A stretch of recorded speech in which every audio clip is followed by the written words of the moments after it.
आप सभी को मेरा नमस्कार। आज मैं आप सभी के समक्ष पौष मास की अमावस्या की कथा प्रस्तुत कर रही हूँ। अमावस्या को दान पुण्य करने से जीवन में कभी धन की कमी नहीं रहती। अमावस्या पर भूखों को भोजन करवाने से निरोगी काया की प्राप्ति होती है। इस दिन गंगा स्नान का विशेष महत्व है। यदि आपके आसपास गंगा नदी ना हो तो गंगा जल की कुछ बूंदों को स्नान करते समय नहाने के पानी में डाल लें। अमावस्या पर सूर्योदय के समय भगवान सूर्य नारायण को जल अर्पित करने से दरिद्रता दूर हो जाती है। अमावस्या के दिन शिवलिंग पर जल चढ़ाकर ओम नमः शिवाय मंत्र का जाप करना चाहिए। अमावस्या के दिन पितरों को याद करके पितृ तर्पण करना चाहिए और पितृ तर्पण करने के बाद गाय को हरा चारा खिलाएं। इस दिन आटे की गोलियां बनाकर मछलियों को खिलानी चाहिए। ऐसा करने से पितृ प्रसन्न होते हैं और परिवार पर अपना आशीर्वाद बनाए रखते हैं। अमावस्या के दिन पीपल का पूजन करने से सौभाग्य में वृद्धि होती है। यदि आपको मानसिक रूप से परेशानी रहती है तो अमावस्या पर गाय को दही और चावल खिलाएं तथा तुलसी की परिक्रमा करें। अमावस्या के दिन किए जाने वाले दान धर्म का विशेष महत्व होता है। इस दिन देर तक नहीं सोना चाहिए। सुबह जल्दी उठकर स्नान आदि से निवृत्त होकर पूजा घर में घी का दीपक जलाएं। अमावस्या पर भूत प्रेत, पिशाच, निशाचर, जीव जंतु और दैत्यगण ज्यादा सक्रिय रहते हैं। इसी कारण हमारे चारों ओर नकारात्मक शक्तियां सक्रिय हो जाती हैं। अमावस्या की रात को किसी सुनसान जगह पर जाने से बचना चाहिए। अमावस्या के दिन घर में लड़ाई झगड़े से बचना चाहिए और ध्यान रखें कि अमावस्या पर घर में कलह ना हो। शांति का वातावरण बनाए रखें। अगर आप घर में अमावस्या पर अपने परिवारजनों से दुर्व्यवहार करते हैं तो पितरों की कृपा नहीं मिलती। इसलिए घर में शांति का वातावरण बनाए रखना अत्यंत आवश्यक होता है। अमावस्या के दिन ब्रह्मचर्य का पालन करने से संतान के जीवन में सुख शांति बनी रहती है। उन्हें हर क्षेत्र में सफलता मिलती है। आइए अब सुनते हैं अमावस्या की व्रत कथा। एक बार एक गरीब ब्राह्मण परिवार था। उस परिवार में बहुत ही सुंदर, संस्कारी तथा गुणवान पुत्री थी, परंतु गरीब होने के कारण उसका विवाह नहीं हो पा रहा था, जिस वजह से ब्राह्मण और उसकी पत्नी बहुत चिंतित थे।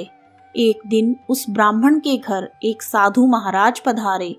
वह ब्राह्मण के सेवा भाव से काफी प्रसन्न हो गए और कन्या को लंबी आयु का आशीर्वाद देते हुए साधु ने कहा कि इस कन्या की हथेली में विवाह का योग नहीं है। तब ब्राह्मण दंपति ने साधु से पूछा कि यह कन्या कौन सा ऐसा शुभ कर्म करे जिससे इसके हाथ में विवाह का योग प्रबल हो जाए। तब साधु ने कुछ देर विचार करके बताया कि कुछ ही दूरी पर एक गांव में सोना नाम की धोबिन रहती है, जो बहुत ही संस्कारी, संपन्न तथा पतिपरायण है। यदि आपकी पुत्री उसकी सेवा करे और वह धोबिन इसकी मांग में अपना सिंदूर लगा दे तो उसके बाद इस कन्या का विवाह हो जाएगा। साधु ने यह भी कहा कि वह धोबिन कहीं आती जाती नहीं, वह हमेशा अपने घर पर ही रहती है। ऐसी बातें सुनकर उसने अपनी बेटी से धोबिन की सेवा करने के लिए कहा। अगले दिन ही प्रातःकाल कन्या मुंह ढककर सोना धोबिन के घर जाती है और उसके यहाँ साफ सफाई तथा अन्य सारे काम करके फिर अपने घर वापिस आ जाती है। यह सब कुछ दिन तक चलता रहा। एक दिन धोबिन अपनी बहू से पूछती है, तुम तो सवेरे ही उठकर घर के सारे काम कर लेती हो और मुझे पता भी नहीं चलता। बहू ने कहा, माँ जी, मैंने तो सोचा आप ही सुबह उठकर सारे काम खत्म कर लेते हो, मैं तो देर से उठती हूँ। इस पर दोनों सास बहू निगरानी करने लगे कि ऐसा कौन है जो सुबह ही घर का सारा काम करके चला जाता है। दोनों सास बहू ने देखा कि एक कन्या अंधेरे में आती है और घर के सारे काम करके फिर वापस चली जाती है। अगले दिन जब ब्राह्मण की पुत्री धोबिन के घर आई तो धोबिन उसके पैरों में गिर पड़ी और उसे पूछने लगी, कि हे देवी, आप कौन हैं जो इस तरह चुपचाप मेरे घर की चाकरी कर रही हैं।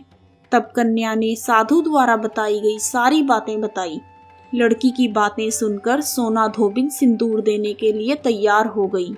सोना धोबिन के पति थोड़े अस्वस्थ थे, वह कहीं बाहर जा रहे थे। तब उन्होंने अपनी बहू से कहा, मेरे लौटने तक घर पर ही रहना। सोना धोबिन ने जैसे ही अपनी मांग का सिंदूर उस कन्या की मांग में लगाया, उसका पति मर गया। उसे इस बात का पता चल गया था कि उसके पति अब जीवित नहीं हैं, इसलिए वह घर से निर्जल ही चल पड़ी। उसने सोचा रास्ते में कहीं पीपल का पेड़ मिलेगा तो उसे भंवरी देकर और उसकी परिक्रमा करके ही मैं जल ग्रहण करूंगी। उस दिन अमावस्या थी। ब्राह्मण के घर से मिले हुए पकवान की जगह उसने ईंट के टुकड़ों से 108 बार भंवरी देकर पीपल के पेड़ की परिक्रमा की और उसके बाद जल ग्रहण किया। ऐसा करते ही उसके पति जीवित हो गए। इसलिए जो व्यक्ति हर अमावस्या के दिन भंवरी देता है, यानी भोजन की सामग्री दान करता है, उसके यहाँ सुख सौभाग्य में वृद्धि होती है। पीपल के पेड़ में त्रिदेवों का वास होता है।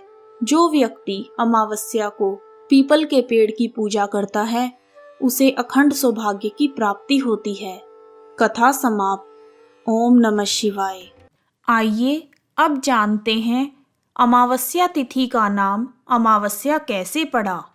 एक बार श्रेष्ठ पितृ अग्निश्वात और बहिर्षपद की मानसी कन्या अक्षोदा घोर तपस्या कर रही थी। वह तपस्या में इतनी लीन थी कि तपस्या करते करते 1000 वर्ष बीत गए।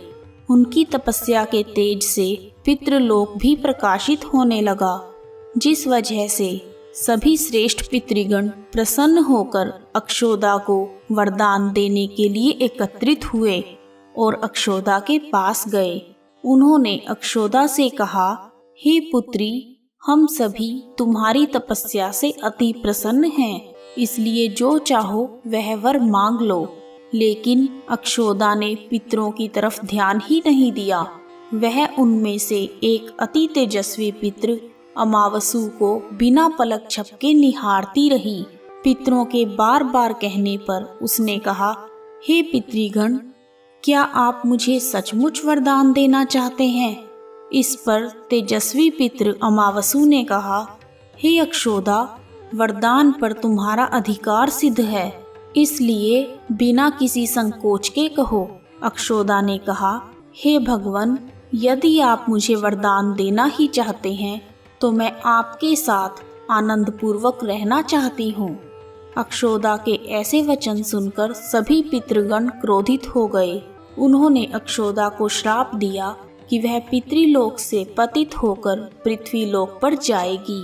पितरों द्वारा ऐसा श्राप दिए जाने पर अक्षोदा पितरों के पैरों में गिरकर रोने लगी। अक्षोदा के अश्रुओं को देखकर पितरों को दया आ गई। उन्होंने कहा, अक्षोदा, तुम पतित योनि में श्राप मिलने के कारण मत्स्य कन्या के रूप में जन्म लोगी। भगवान ब्रह्मा के वंशज महर्षि पराशर तुम्हें पति के रूप में प्राप्त होंगे। तुम्हारे गर्भ से भगवान व्यास जी जन्म लेंगे। उसके उपरांत अन्य दिव्य वंशों में जन्म लेते हुए तुम श्राप मुक्त होकर पुनः पितृलोक में वापिस आ जाओगी। पितरों के इस प्रकार कहे जाने पर अक्षोदा शांत हो गई। अपने रूप एवं सौंदर्य से अप्सराओं को भी लज्जित करने वाली अक्षोदा के प्रणय निवेदन को अस्वीकार किए जाने पर सभी पितरों ने पितृ अमावसु की प्रशंसा की और वरदान दिया, हे अमावसु, आपने अपने मन को भटकने नहीं दिया, इसलिए आज से यह पुण्यतिथि आपके नाम अमावसु के नाम से जानी जाएगी। ऐसा कोई भी प्राणी जो वर्ष भर में कभी भी श्राद्ध, तर्पण, दान आदि नहीं करता, अगर वह इस तिथि पर श्राद्ध करेगा तो उसे सभी तिथियों का पूर्ण फल प्राप्त होगा। तभी से इस तिथि का नाम अमावसु अर्थात अमावस्या हो गया और पितरों से वरदान मिलने के कारण अमावस्या को सर्व पितृ श्राद्ध के लिए सर्वश्रेष्ठ पुण्य और फलदायी माना जाने लगा। कथा समाप्त। कहानी सुनने वालों का भी भला और सुनाने वालों का भी भला। ओम नमः शिवाय।